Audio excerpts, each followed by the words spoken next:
You ask Tiger to solve. This deals with linear equations with one unknown. The final result is x equals 2. Let's solve it step by step. Simplify the expression. Expand the parentheses. Simplify the arithmetic.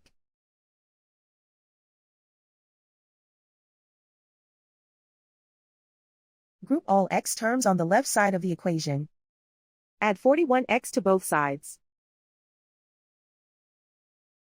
Group like terms. Simplify the arithmetic.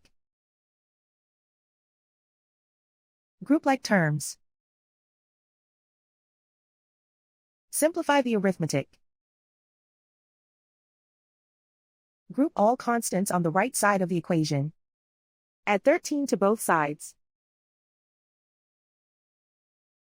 Simplify the arithmetic.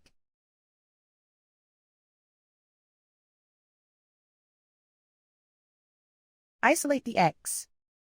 Divide both sides by 34.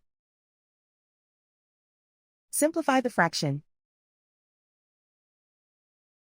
Find the greatest common factor of the numerator and denominator. Factor out and cancel the greatest common factor.